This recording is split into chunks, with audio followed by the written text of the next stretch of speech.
Mga eksperto naghayag ng opinyon higil sa naging pag-aresto kay dating Pangulong Rodrigo Duterte. Ang isang abogado naniniwala na malabong pagbigyan ang hiling ng dating Pangulo na sa Pilipinas dinggin ang kanyang kaso. May balitang pambansa si Gab Villegas ng PTV. Pinabulaanan ng ilang eksperto ang paratang ng kampo ni dating Pangulong Rodrigo Duterte na kidnapping ang pag-aresto sa dating Pangulo. Ayon kay Attorney Mike Chiu, head ng International Criminal Law Program ng University of the Philippines Institute of International Legal Studies, magkaiba ang kidnapping at paraan ng pag-aresto kay Duterte.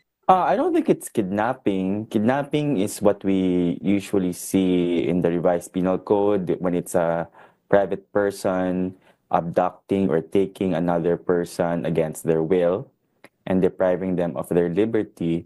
But ito is a case of a state that transferred or surrendered a person, well, according to the government, no, based on a law that allows them to do that, and also based on its obligations under an international agreement or an agreement with the Interpol. Sabi naman ng senior lecturer ng UP College of Law na si Attorney Amando Ligutan, hindi makakaapekto sa jurisdiction ng International Criminal Court sa kaso ni Duterte ang paraan ng pag-aresto kahit pa ito ay illegal. In international criminal law, we follow this principle.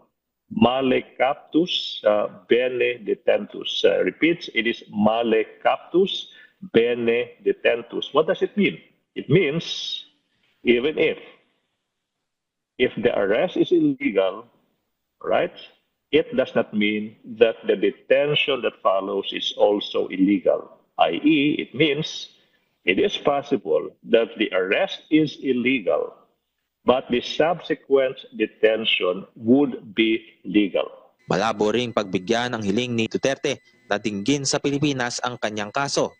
Sa nakikita ko ngayon, mukhang hindi matutuloy or hindi magkakaroon ng oportunidad na dinggin ang kaso dito sa Pilipinas. Gawa nga po na nasa The Hague na ang dating Pangulo. So, maghintay na lang po tayo kung ano yung mga pwedeng mangyari sa susunod na linggo or buwan.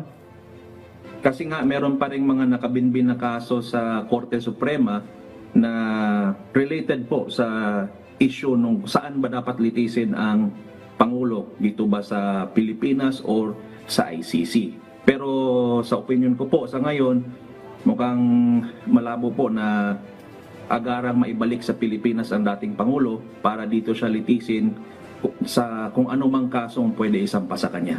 Kaugnay naman sa pahayag ni Senate President Chis Escudero na hindi papayagang maaresto si Senator Ronald Bato de la Rosa sa premises ng Senado, pwedeng arestuhin ang dating PNP chief kahit saang lugar kapag lumabas na siya sa gusali ng Senado. So kung siguro nasa Senado si Senator de la Rosa, hindi makakapasok kung sino man yung magsaserve ng warrant kasi sagrado sa Senado yung kanilang buildings, yung institusyon nila, sila yung may control nun, may sarili silang security.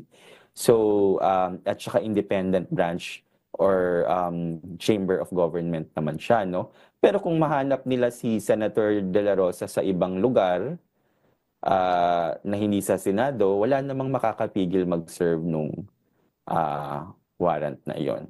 Mula sa People's Television Network, Gab Humilde Villegas para sa Balitang Pambansa.